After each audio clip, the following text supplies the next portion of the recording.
یہ ایام جو چل رہے ہیں یہ مولائے روم رحمۃ اللہ علیہ کے ایام ہیں، وہ اس طرف بلا رہے ہیں کہ تم بھی اس عشق کے ساتھ جڑ جاؤ۔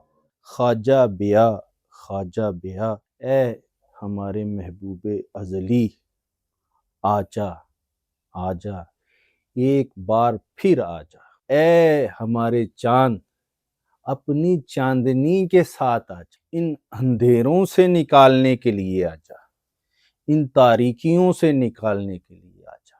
ہماری جو روح ہے وہ شور میں مبتلا ہے، اس کے اندر سوائے شور کے ابھی کچھ نہیں ہے، کیونکہ ہم حقیقت سے دور زندگی بسر کر رہے ہیں، اس وجہ سے ہمیں سوائے شور کے اور کچھ بھی جو ہے وہ سنائی نہیں دے رہا۔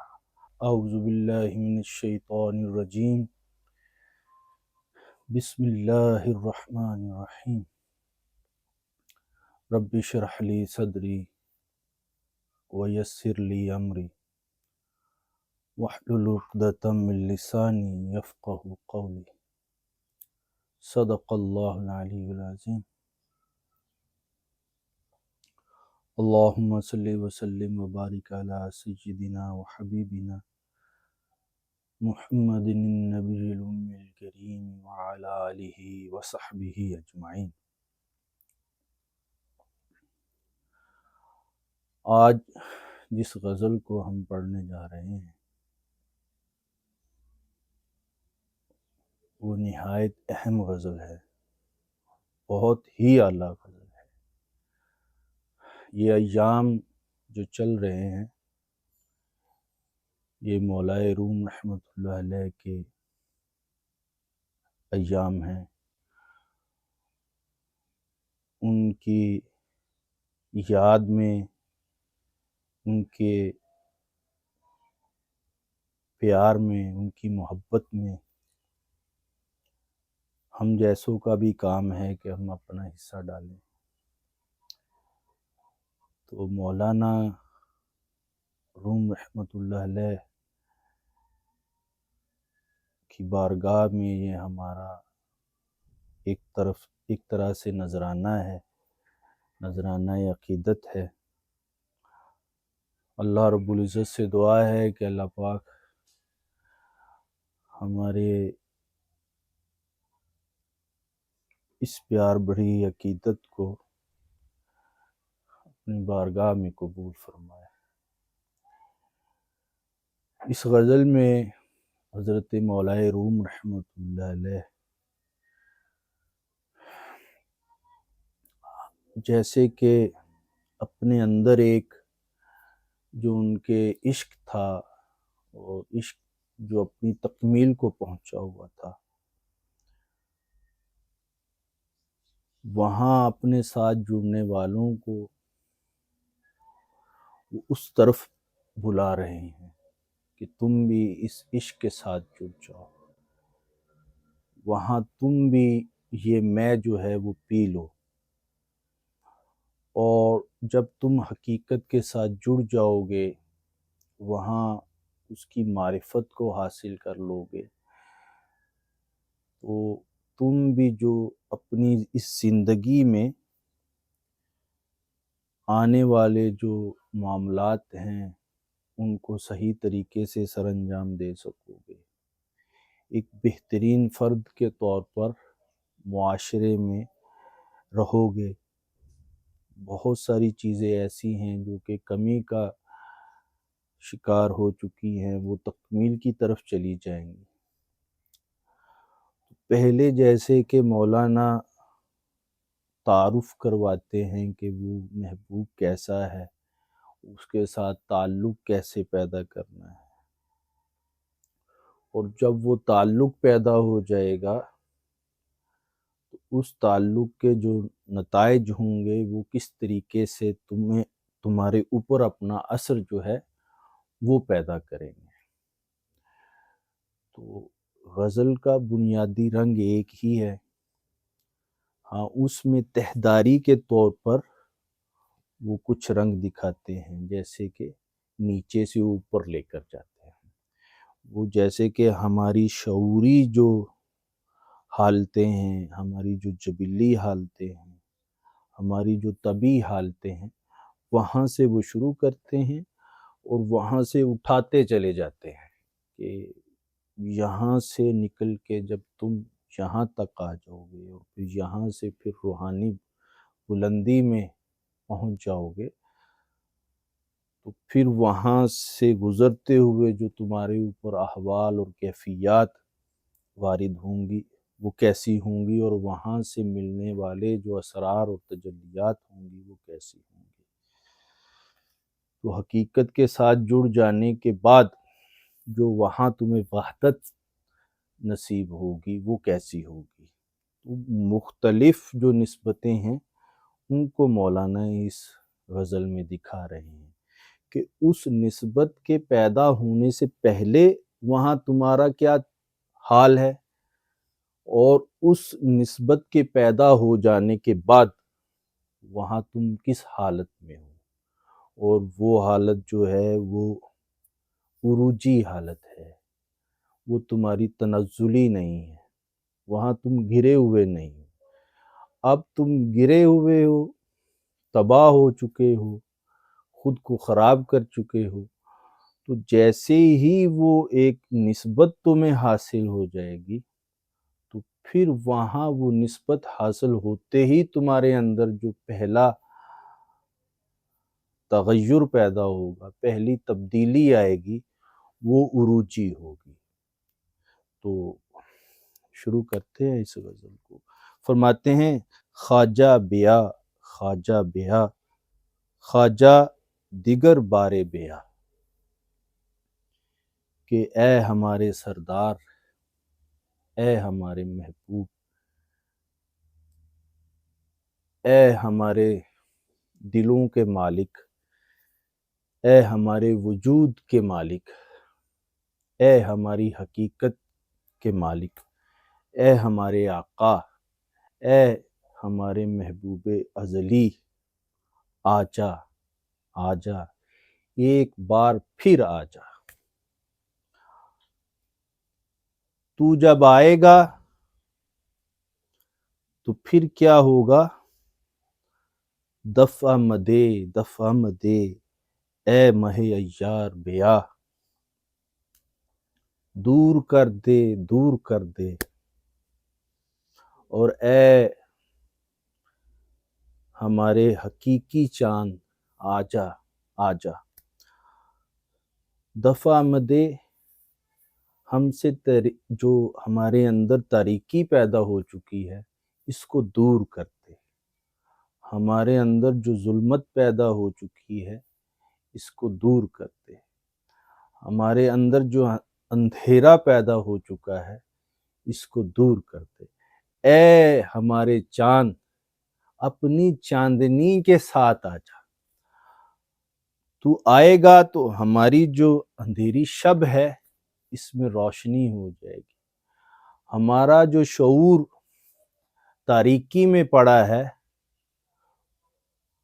وہ روشنی میں آ جائے گا، ہمارا نفس جو اندھیروں میں اٹا ہوا ہے اس میں حقیقت آ جائے گی۔ تو اے ہمارے چاند، اپنی چاندنی کے ساتھ، یعنی کہ اپنی رحمت کے ساتھ، اپنے کرم کے ساتھ، اپنی محبت کے ساتھ، اپنی رحمت کے ساتھ، اپنی عنایت کے ساتھ آجا۔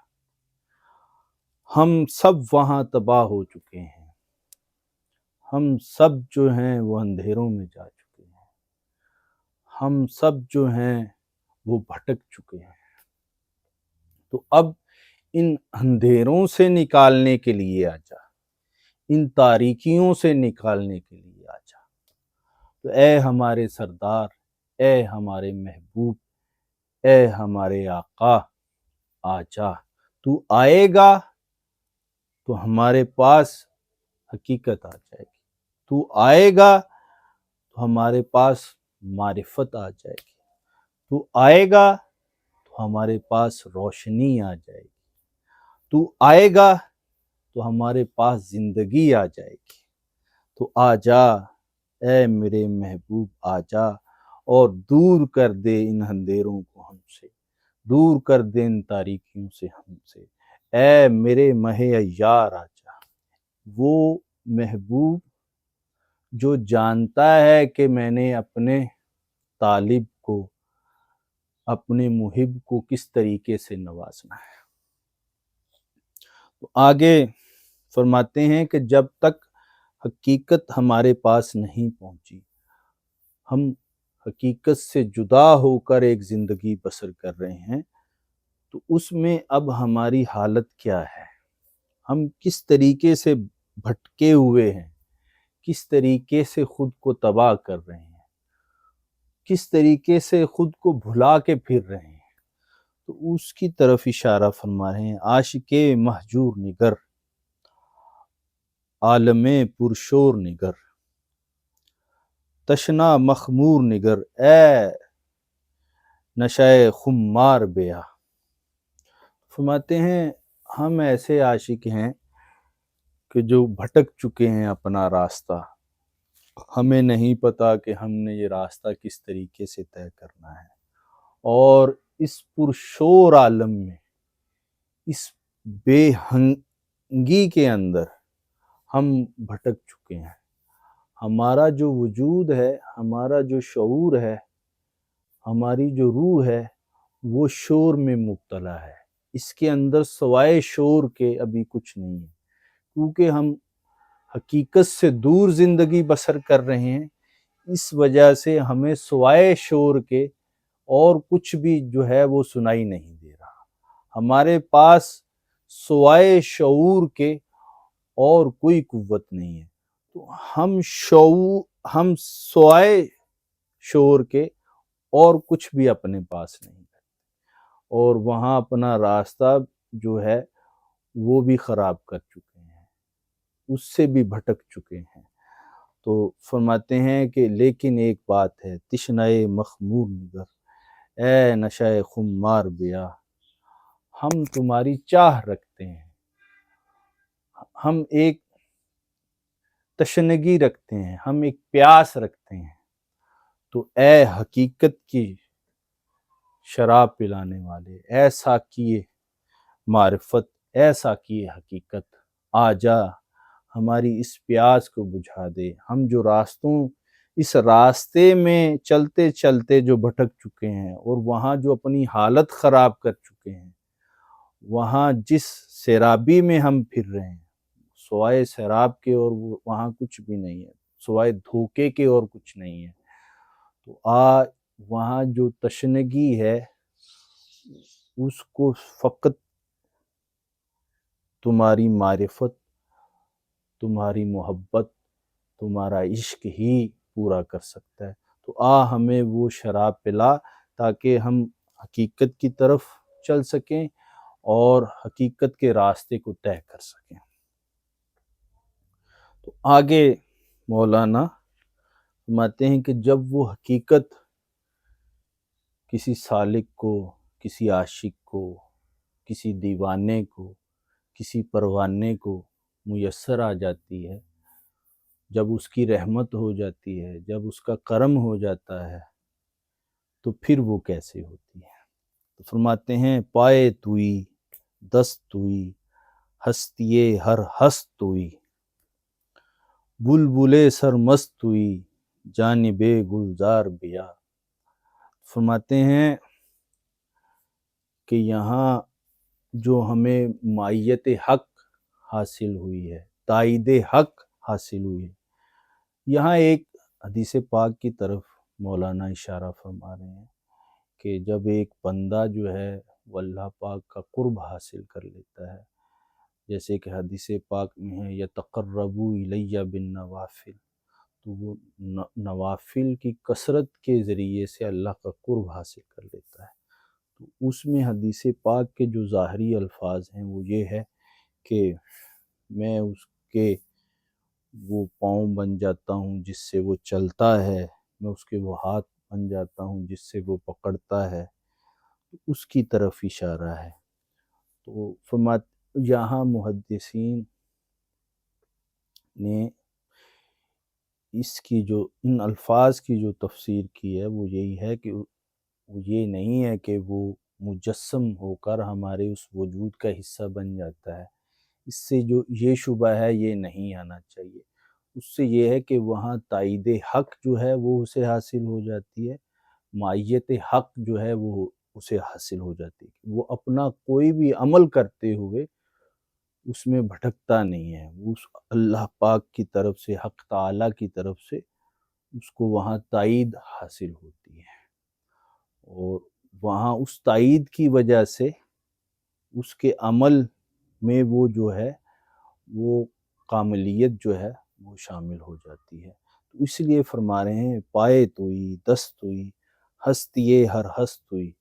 یہاں جو کوئی بھی موجود ہے اس عالم میں، تمام عالموں میں، وہ تمہارے ہونے سے موجود ہے. کسی کا ہونا جو ہے وہ از خود نہیں ہے، وہ سب تمہاری رحمت سے ہے، وہ سب تمہارے کرم سے ہے، وہ تمہارے علیم و خبیر ہونے کی وجہ سے ہے، وہ تمہارے سمیع و بصیر ہونے کی وجہ سے ہے، وہ تمہارے قادر ہونے کی وجہ سے ہے. اور آخر میں ہے کہ وہ تم نے جب چاہا کہ تمہارا ہونا جو ہے وہ جانا جائے تو پھر جو ہے وہ عالم ممکنات جو ہے وہ وجود میں آ گیا. اسی وجہ سے جس کا بھی جو ہونا ہے وہ حق تعالیٰ کی وجہ سے ہے. فرماتے ہیں ہستی ہر ہست ہوئی بلبلے سر مست ہوئی جانب گلزار بیا. اب تمہاری محبت، تمہارا عشق ہی وہ ہمارے لیے لذت ہے. اور اب کہ جب تو نے اس گلزار کو بنا دیا ہے تو اس میں جو کمی ہے وہ تمہاری بلبل سرمست یعنی کہ تمہاری رحمت، تمہارے فضل کی ہے. وہ اگر ہمیں حاصل ہو گئی تو پھر پائے توئی دست ہوئی ہستی ہر ہست ہوئی. وگرنہ یہ باغ جو ہے وہ ویرانہ ہے، یہ وجود، عالم وجود جو ہے وہ عدم ہے، کوئی وجود نہیں رکھتا. تو پھر آگے اسی ہی شعر کے ساتھ جڑا ہوا جو تسلسل ہے اس کو برقرار رکھتے ہیں. گوشت توئی دیدہ توئی وز ہمہ بگزیدہ توئی یوسف دزدیدہ توئی برسر بازار بیا. فرماتے ہیں یہاں کان بھی تو ہی ہے، دست بھی تو ہی ہے، آنکھیں بھی تو ہی ہے. وہاں تمہارے اس میں سمیع کا جو فیض ہے وہ جب پہنچا اپنے بندے تک تو اب وہ ہدایت کے علاوہ کچھ نہیں سن رہا. دیدہ توئی، اب وہ جب اسے وہاں معیت حق حاصل ہوئی، تائید حق حاصل ہوئی تو اب وہ خیر کے علاوہ کسی چیز کو نہیں دیکھ رہا. وز ہم بگزیدہ توئی، تیری ہی بزرگی ہے، تو ہی تو ہے. ہمارا ہونا جو ہے وہ ایک وہم ہے، ہمارا ہونا جو ہے وہ ایک اعتبار ہے. یوسف دزدیدہ توئی برسر بازار بیا. فرماتے ہیں تو ہی وہ یوسف ہے جو ہم سے چھین لیا گیا، اب ایک بار پھر سرے بازار آ، پھر ہمیں اپنا دیدار عنایت کر تاکہ ہمارے جو گوش ہیں، ہمارے جو کان ہیں، ہمارے جو آنکھیں ہیں وہ اس سے لذت لیں. ہمارا شعور جو ہے ہم دل کی آنکھوں سے، دل کے کانوں سے تمہاری محبت سے سرشار ہو سکیں اور پھر تمہیں دیکھ سکیں. ایک بار پھر ایک بار پھر آ کر اپنا فضل کر، ہم پر اپنی رحمت کر. اب دیکھیں کہ وہ جو ایک مظاہر میں جو تصویر دکھاتے ہیں ایک مظہر کی صورت میں، اور پھر اسی تصویر کو باطن میں لے کر آتے ہیں، وہ بھی رنگ دکھاتے ہیں. مولانا جیسے کہ اس میں بہت زیادہ ماہر ہیں کہ وہ باہر بھی تصویریں بنا کے دکھاتے ہیں اور پھر باطن میں بھی وہ دکھاتے ہیں. تو اب فرماتے ہیں کہ محبوب ایسا ہے کہ وہ تشبیہ اور تنزیہ کے ساتھ اپنا اظہار کرتا ہے. تو پہلے میں جیسے کہ وہ تشبیہ کے پہلو لے کر آئے ہیں، تشبیہ کی جتنی نسبتیں ہیں وہ لے کر آئے ہیں، تو اب اس میں تنزیہ کا جو پہلو ہے کہ وہ اس طریقے سے تمہارے ساتھ ایک ظاہری تعلق بھی رکھتا ہے، اور پھر اس کا باطنی تعلق کیا ہے. اے ز نظر گشتہ نہاں، اے ہمارا جانو جہاں، بار دیگر رقص کنا، بے دل و دستار بیا. اے وہ کہ جو نظروں سے اوجھل ہے، آنکھیں جسے پا نہیں سکتی، میں اس سے دل کی آنکھ سے تو دیکھ سکتا ہوں. ظاہری آنکھ جو کہ خرد کے ساتھ جڑی ہوئی ہے، وہ ابھی اپنے اندر یہ صلاحیت نہیں رکھتی کہ وہ تمہیں دیکھ سکے. تو فرماتے ہیں تو ہماری جو عقل کی آنکھ ہے اس سے تو اوجھل ہے، ہماری خرد کی جو آنکھ ہے اس سے اوجھل ہے، ہمارے وہم کی جو آنکھ ہے اس سے تو اوجھل ہے. لیکن اے ہمارا جانو جہاں، ہمیں اس بات کا یقین ہے کہ تو تمام جہانوں کی جان ہے، تو ہے تو یہ ہیں، تمہارا ان کے ساتھ تعلق ہے تو یہ سب موجود ہے، وگرنہ کوئی موجود نہیں ہے. تو فرماتے ہیں بارے دیگر رقص کنا، ایک دفعہ پھر آ ہمارے اندر وہ جذب و مستی ایک دفعہ پھر پیدا کر اپنی محبت کے ساتھ، اپنے عشق کے ساتھ. تو وہاں ایک دفعہ پھر تاکہ وہ رقص ہو اور بے دل و دستار بیا، ایک دفعہ پھر جو ہے وہ اپنی رحمت کر دے اور ہمیں اپنا ہونا جو ہے، جو کہ بغیر کسی ظاہری آنکھ کے دیکھنے سے تو محسوس نہیں ہوتا، لیکن باطنی آنکھ سے دیکھنا وہ ضروری بھی ہے، اور تو وہاں اپنا اظہار بھی کرتا ہے. تو ایک دفعہ وہ باطنی اظہار ہم میں اپنا دوبارہ پیدا فرما. آگے فرماتے ہیں اے کہ رہیں عملی بے خرد بے ہنری، پیش طبیب ازلی خستہ و افگار بیا. فرماتے ہیں کہ جو چاہتا ہے کہ وہ عمل کے ذریعے سے یہاں قبولیت اختیار کر لے تو یہ ممکن نہیں ہے، وہ ابھی خرد میں پھنسا ہوا ہے، وہ بے ہنر ہے، اسے پتہ نہیں ہے کہ یہاں کام کیسے چلانا ہے. وہاں حق تعالیٰ کے ساتھ تعلق میں رہتے ہوئے فقط عمل پر تکیہ نہیں کرنا. عمل نجات نہیں ہے، علم نجات نہیں ہے، یہ بات سمجھ لو. مولانا جیسے کہ اس پہ زور دے کر کہہ رہے ہیں کہ یہ بات سمجھ لو کہ تمہارا علم، تمہارا عمل نجات نہیں ہے. اس کے ہاں جو نجات کا معیار ہے وہ کیا ہے؟ پیش طبیب ازلی خستہ و افگار، خود کو عاجزی اور انکساری کے ساتھ اس کے حضور پیش کرتا ہے. وہ طبیب ازلی ہے، وہ تمہارا علاج کر دے گا. وہاں خود کو خستہ دلی کے ساتھ، خستہ حالی کے ساتھ لے کر جاؤ. وہاں ٹوٹے ہوئے دل کے ساتھ خود کو لے کر جاؤ، بکھرے ہوئے بالوں کے ساتھ، بکھرے ہوئے وجود کے ساتھ لے کر جاؤ. خود کو نامکمل حالت میں وہاں لے کر جاؤ کہ میں تیرے حضور آ گیا ہوں، اور وہاں خود کو گرا دو، وہاں عاجزی اور انکساری سے کام لو. تو جب تم یہ عمل کرو گے تو پھر قبولیت کا درجہ پا جاؤ گے. فرماتے ہیں اس کے حضور خستہ و افگار بیا، خود کو گرا کر خستہ دلی کے ساتھ، خستہ شعوری کے ساتھ اس کے حضور پیش ہو جاؤ. تو آگے فرماتے ہیں اے نفس نوح بیا، وے ہوس روح بیا، مرہم مجروح بیا، صحت بیمار بیا. تو فرماتے ہیں کہ اے نوح جیسے نفس کے ساتھ تعلق رکھنے والے، نوح جیسی طبیعت رکھنے والے، اس کے ساتھ جڑ جا، اس کو بلا، جیسے کہ روحانی جو تربیت حاصل کرنے کے لیے یہاں جس قوت کی ہمیں ضرورت ہے اس کو پکار رہے ہیں